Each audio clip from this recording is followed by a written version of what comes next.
नमस्कार दोस्तों, मैं हूं देवेंद्र कुमार और आप सबका स्वागत है MLID study point YouTube channel पर।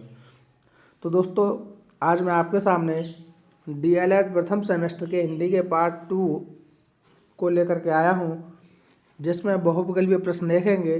दोस्तों, इससे पहले पार्ट 1 में 40 बहुविकल्पीय प्रश्नों को देखा था। उसी के आगे आज की इस वीडियो को शुरू करते हैं और देखते हैं प्रश्न नंबर 41 को। प्रश्न नंबर 41 इंद्र का पर्यायवाची है। तो दोस्तों, इंद्र का पर्यायवाची इसमें कौन सा है?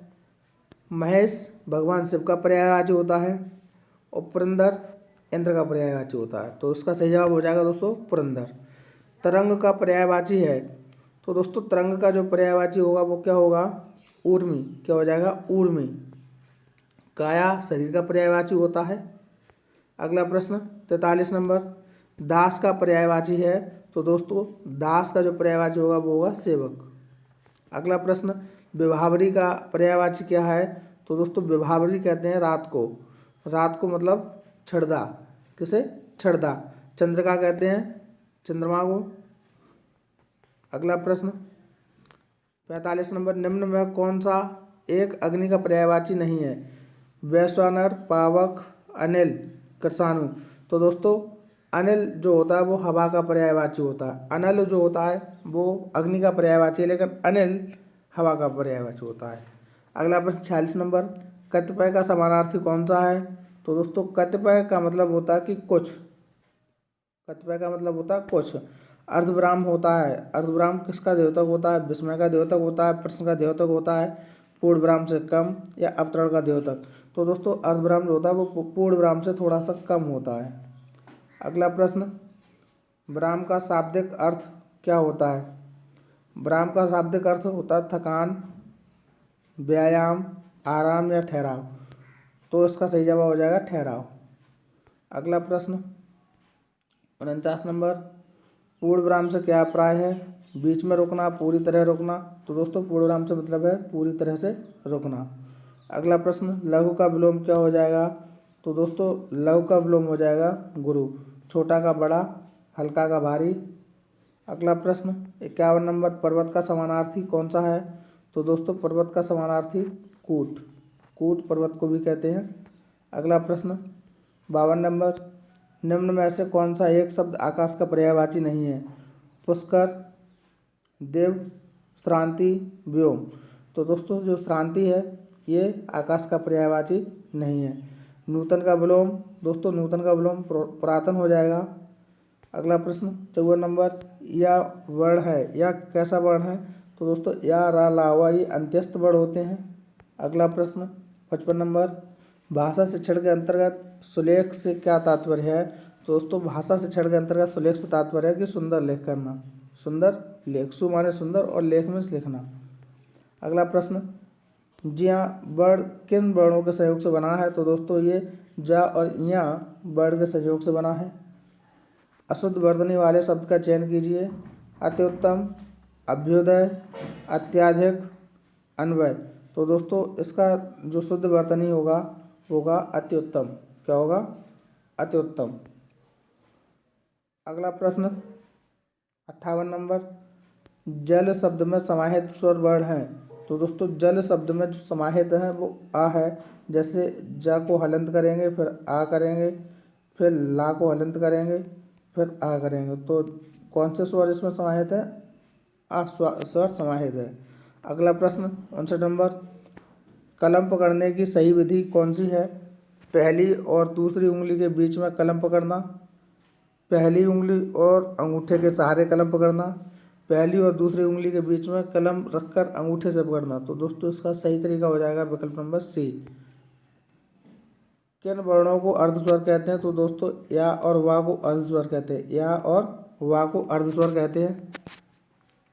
अगला प्रश्न 61 नंबर, हिंदी भाषा की लिपि कौन सी है? तो दोस्तों, हिंदी भाषा की लिपि देवनागरी है। अगला प्रश्न, हिंदी भाषा में स्वरों की संख्या कितनी है? तो दोस्तों, हिंदी भाषा में स्वरों की संख्या 11 है। हिंदी भाषा में व्यंजनों की संख्या कितनी है? तो दोस्तों, हिंदी भाषा में व्यंजनों की संख्या 33 है। हिंदी वर्णमाला में वर्णों को कितने भागों में बांटा गया है? तो दोस्तों, हिंदी वर्णमाला में वर्णों को 2 भागों में बांटा गया है, स्वर और व्यंजन। अढ़ और अढ़ा वर्ण हैं ये दोस्तों उत्क्षिप्त वर्ण हैं। कौन से हैं? उत्क्षिप्त वर्ण हैं। अगला प्रश्न, भाषा की सबसे छोटी और महत्वपूर्ण इकाई कौन सी है? तो दोस्तों भाषा की अगर मौखिक रूप से कहें तो ध्वनि होगी और लिखित रूप से कहें तो वर्ण होगा। यहाँ इसका सही जवाब हमें ध्वनि मानना होगा, क्योंकि यहाँ लिखित रूप से नहीं लिखा हुआ है। अगला प्रश्न, भाषा प्रारंभ होती है। तो दोस्तों भाषा किससे प्रारंभ होती है? भाषा सबसे पहले ध्वनि से प्रारंभ होती है, क्योंकि भाषा की सबसे छोटी इकाई ध्वनि है। भाषा अभिव्यक्ति के साधन कौन कौन से? बोलकर, सुनकर, लिखकर, पढ़कर। तो दोस्तों ये सभी भाषा अभिव्यक्ति के साधन हैं। भाषा व्यक्त करने के साधन हैं। वर्ण ब का उच्चारण स्थान कौन सा है? तो दोस्तों वर्ण ब का उच्चारण स्थान ओष्ठ से है। निम्न में कौन अंत्यस्थ व्यंजन वर्ण नहीं है?